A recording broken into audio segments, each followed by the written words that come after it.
Famous story channel में आपका स्वागत है। सुनिए पंडित भगवती प्रसाद वाजपेयी की लिखी कहानी मिठाई वाला।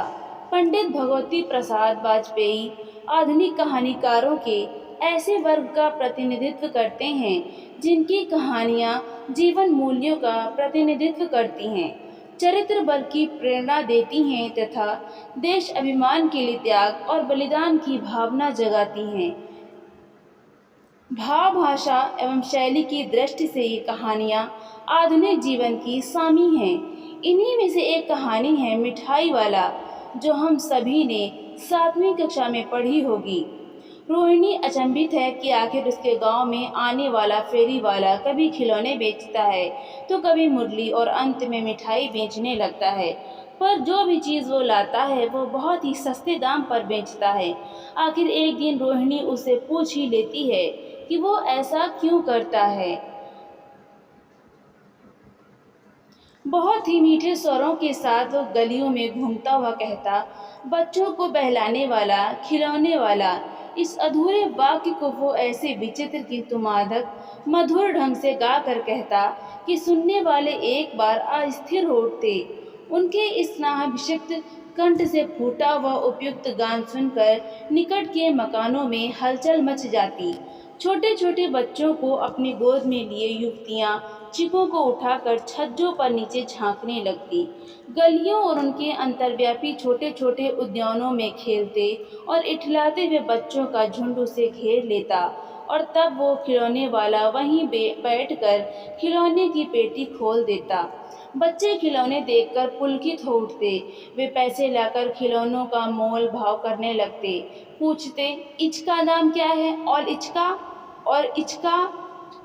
खिलौने वाला बच्चों को देखता और उनकी नन्ही नन्ही उंगलियों से पैसे ले लेता और बच्चों की इच्छा अनुसार उन्हें खिलौने दे देता। खिलौने लेकर फिर बच्चे उछलने कूदने लगते, और तब फिर खिलौने वाला उसी प्रकार गा कर कहता, बच्चों को बहलाने वाला, खिलौने वाला। सागर की हिलोर की भांति उसका यह मादक गान गली भर के मकानों में इस ओर से उस ओर तक लहराता हुआ पहुंचता और खिलौने वाला आगे बढ़ जाता। राय विजय बहादुर के बच्चे भी एक दिन खिलौने लेकर घर आए। वे 2 बच्चे थे, चुन्नू और मुन्नू। चुन्नू जब खिलौने ले आया तो बोला, मेला घोला कैछा चुंदलय। मुन्नू बोला, औल देखो मेला कैछा चुंदलय। दोनों अपने हाथी घोड़े लेकर घर भर में उछलने लगे। इन बच्चों की माँ रोहिणी कुछ देर तक खड़े खड़े उनका खेल निहारती रही। अंत में दोनों बच्चों को बुलाकर उसने पूछा, अरे ओ चुन्नू मुन्नू, ये खिलौने तुम कितने में लिए हैं? मुन्नू बोला, 2 पैसे में। खिलौने वाला दे गया है। रोहिणी सोचने लगी, इतने सस्ते कैसे दे गया है, कैसे दे गया ये तो वही जाने, लेकिन दे तो गया ही है, इतना तो निश्चय है। एक जरा सी बात ठहरी। रोहिणी अपने काम में लग गई। फिर कभी उसे इस पर विचार की आवश्यकता भी भला क्यों पड़ती। 6 महीने बाद नगर भर में 2-4 दिनों से एक मुरली वाले के आने का समाचार फैल गया। लोग कहने लगे, भाई वाह, मुरली बजाने में वो एक ही उस्ताद है। मुरली बजाकर गाना सुनाकर वह मुरली बेचता भी है, सो भी 2-2 पैसे भला। इसमें उसे क्या मिलता होगा, मेहनत भी तो ना आती होगी। एक व्यक्ति ने पूछ लिया, कैसा है वो मुरली वाला, मैंने तो उसे नहीं देखा। उत्तर मिला, उम्र तो उसकी अभी अधिक ना होगी, यही 30-32 का होगा। दुबला पतला गोरा युवक है, बीकानेरी रंग, साफा बांधता है। वो तो नहीं जो पहले खिलौने बेचा करता था? क्या वो पहले खिलौने भी बेचा करता था? हाँ, जो आकार प्रकार तुमने बतलाया उसी प्रकार का वो भी था। तो वही होगा, पर भाई वो है एक उस्ताद। प्रतिदिन इसी प्रकार उस मुरली वाले की चर्चा होती। प्रतिदिन नगर की प्रत्येक गली में उसका मादक मृदुल स्वर सुनाई पड़ता, बच्चों को बहलाने वाला, मुरली वाला। रोहिणी ने भी मुरली वाले का स्वर सुना। तुरंत ही उसे खिलौने वाले का स्मरण हो आया। उसने मन ही मन कहा, खिलौने वाला भी इसी तरह गा गा कर खिलौने बेचा करता था। रोहिणी उठकर अपने पति विजय बाबू के पास गई। जरा उस मुरली वाले को बुलाओ तो, चुन्नू मुन्नू के लिए ले लूं। क्या पता या फिर इधर आए ना आए, वे भी जान पड़ता है पार्क में खेलने निकल गए हैं। विजय बाबू एक समाचार पत्र पढ़ रहे थे। उसी तरह उसे लिए हुए वे दरवाजे पर आकर मुरली वाले से बोले, क्यों भाई, किस तरह देते हो मुरली? किसी की टोपी गली में गिर पड़ी, किसी का जूता पार्क में ही छूट गया और किसी की सोथनी यानी पाजामा ही ढीली होकर लटक आई है। इस तरह दौड़ते हाँफते हुए बच्चों का झुंड आ पहुंचा। एक स्वर से सब बोल उठे, अम्बी लेंदे मुल्ली, अम्बी लेंदे मुल्ली। मुरली वाला हर्ष गदगद हो उठा, बोला, देंगे भैया, लेकिन जरा रुको, ठहरो, एक एक को देने दो। अभी इतनी जल्दी हम कहीं लौट थोड़े ही जाएंगे, बेचने तो आए ही हैं, और हैं भी। इस समय मेरे पास एक दो नहीं, पूरी 57। हाँ बाबूजी, क्या पूछा था आपने, कितने में दी? दी तो वैसे 3-3 पैसे के हिसाब से है, पर आपको 2-2 पैसे में ही दे दूंगा। विजय बाबू भीतर बाहर दोनों रूपों में मुस्कुरा दिए। मन ही मन कहने लगे, कैसा है, देता तो सबको इसी भाव से है, पर मुझ पर उल्टा एहसान लाद रहा है। फिर बोले, तुम लोगों की झूठ बोलने की आदत होती है, देते होगे सभी को 2-2 पैसे में, पर एहसान का बोझा मेरे ही ऊपर लाद रहे हो। मुरली वाला एकदम अप्रतिभ हो उठा, बोला, आपको क्या पता बाबूजी कि इनकी असली लागत क्या है? यह तो ग्राहकों का दस्तूर होता है कि दुकानदार चाहे हानि उठाकर चीज क्यों न बेचे, पर ग्राहक यही समझते हैं दुकानदार मुझे लूट रहा है। आप भला काहे को विश्वास करेंगे? लेकिन सच पूछे तो बाबूजी, असली दाम 2 ही पैसा है। आप कहीं से 2 पैसे में मुरलियाँ नहीं पा सकते। मैंने तो पूरी 1000 बनवाई थी, तब मुझे इस भाव पड़ी हैं। विजय बाबू बोले, अच्छा, मुझे ज़्यादा वक्त नहीं, जल्दी से 2 ठो निकाल दो। 2 मुरलियाँ लेकर विजय बाबू फिर मकान के भीतर पहुंच गए। मुरली वाला देर तक उन बच्चों के झुंड में मुरलियाँ बेचता रहा। उसके पास कई रंग की मुरलियाँ थी। बच्चे जो रंग पसंद करते, मुरली वाला उसी रंग की मुरली निकाल देता। यह बड़ी अच्छी मुरली है, तुम यही ले लो बाबू। राजा बाबू, तुम्हारे लायक तो बस यह है। हाँ भाई, तुमको वही देंगे, ये लो। तुमको वैसी ना चाहिए, यह नारंगी रंग की, अच्छा वही लो। ले आए पैसे? अच्छा ये लो, तुम्हारे लिए मैंने पहले ही निकाल रखी थी। तुमको पैसे नहीं मिले? तुमने अम्मा से ठीक तरह से मांगे ना होंगे। धोती पकड़कर पैरों में लिपटकर अम्मा से मांगे जाते हैं। बाबू, हाँ फिर जाओ, अब की बार मिल जाएंगे। दुअन्नी है तो क्या हुआ, ये लो पैसे वापस लो, ठीक हो गया ना हिसाब? मिल गए पैसे? देखो मैंने तरकीब बताई। अच्छा, अब तो किसी को नहीं लेना है, सब ले चुके। तुम्हारी माँ के पैसे नहीं हैं? अच्छा, तुम भी आ लो। अच्छा, तो मैं अब चलता हूँ। इस तरह मुरली वाला फिर आगे बढ़ गया। आज अपने मकान में बैठी हुई रोहिणी मुरली वाले की सारी बातें सुनती रही।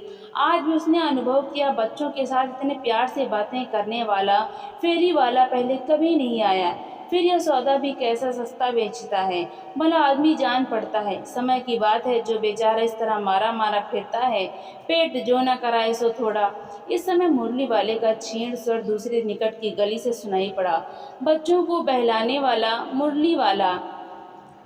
रोहिणी इसे सुनकर मन ही मन कहने लगी, और स्वर कैसा मीठा है इसका। बहुत दिनों तक रोहिणी को मुरली वाले का वो मीठा स्वर और उसके बच्चों के प्रति वो स्नेहिक बातें याद आती रही। महीने के महीने आए और चले गए, फिर मुरली वाला न आया। धीरे धीरे उसकी स्मृति भी क्षीण हो गई। 8 मास बाद सर्दी के दिन थे। रोहिणी स्नान करके मकान की छत पर चढ़कर आजानुलंबित केश राशि सुखा रही थी। इसी समय नीचे की गली में सुनाई पड़ा बच्चों को बहलाने वाला मिठाई वाला। मिठाई वाले का सुर उसके लिए परिचित था।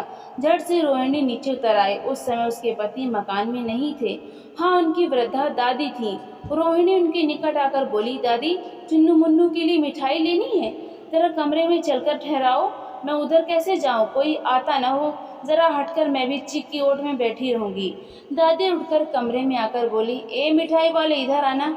मिठाई वाला निकट आ गया, बोला, कितनी मिठाई दूं माँ? ये नए तरह की मिठाइयाँ हैं, रंग बिरंगी, कुछ कुछ खट्टी, कुछ कुछ मीठी, जायकेदार, बड़ी देर तक मुंह में टिकती हैं, जल्दी नहीं घुलती, बच्चे बड़े चाव से चूसते हैं। इन गुड़ों के सिवाय खांसी भी दूर करती हैं। कितनी दूं? चपटी गोल पहलदार गोलियां हैं। पैसे की 16 देता हूँ। दादी बोली, 16 तो बहुत कम होती हैं, भला 25 तो देते। मिठाई वाला, नहीं दीदी, नहीं दादी, अधिक नहीं दे सकता, इतना भी देता हूँ, या अब मैं तुम्हें क्या। खैर, मैं अधिक न दे सकूंगा। रोहिणी दादी के पास ही थी, बोली, दादी फिर भी काफ़ी सस्ता दे रहा है, 4 पैसे की ले लो, यह पैसे रहे। मिठाई वाला मिठाइयाँ गिनने लगा। तो 4 की दे दो। अच्छा, 25 नहीं सही, 20 ही दो।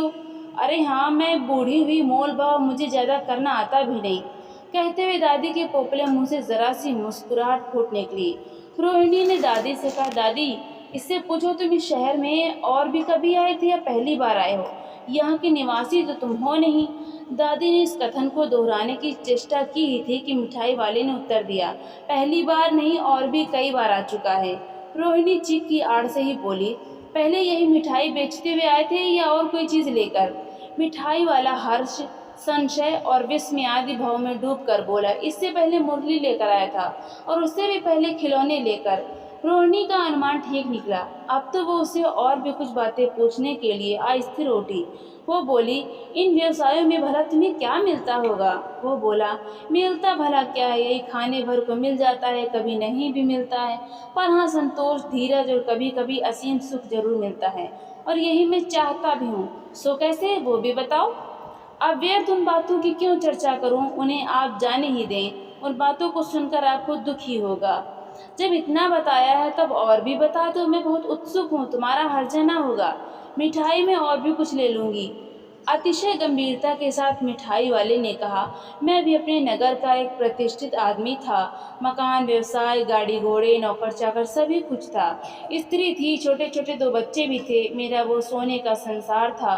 बाहर संपत्ति का वैभव था, भीतर सांसारिक सुख था। स्त्री सुंदरी थी, मेरी प्राण थी। बच्चे ऐसे सुंदर थे जैसे सोने के सजीव खिलौने।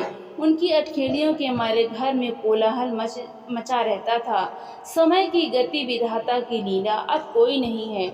दादी, प्राण निकाले नहीं निकले, इसलिए अपने उन बच्चों की खोज में निकला हूँ। वे सब अंत में होंगे तो यहीं कहीं, आखिर कहीं ना जन्मे ही होंगे। उस तरह रहता, घुल घुल कर मरता, इस तरह सुख संतोष के साथ मरूंगा। इस तरह के जीवन में कभी कभी अपने उन बच्चों की एक झलक सी मिल जाती है। ऐसा जान पड़ता है जैसे वे इन्हीं में उछल उछल कर हंस खेल रहे हैं। पैसों की कमी थोड़ी ही है, आपकी दया से पैसे तो काफ़ी हैं।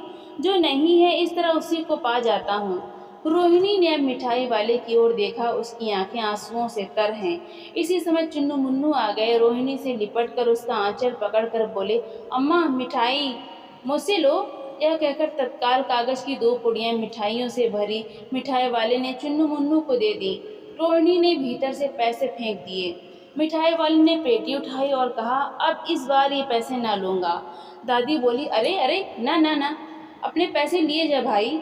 तब तक आगे फिर सुनाई पड़ी उसी प्रकार मादक मृदुल स्वर में, बच्चों को बहलाने वाला मिठाई वाला। तो दोस्तों, आपको ये कहानी कैसी लगी? लाइक करें, शेयर करें और कमेंट करके हमें ज़रूर बताएं। इसी तरह की कहानियाँ सुनने के लिए हमारे चैनल को सब्सक्राइब करें। तो मिलते हैं अगली नई कहानी के साथ। बहुत बहुत धन्यवाद।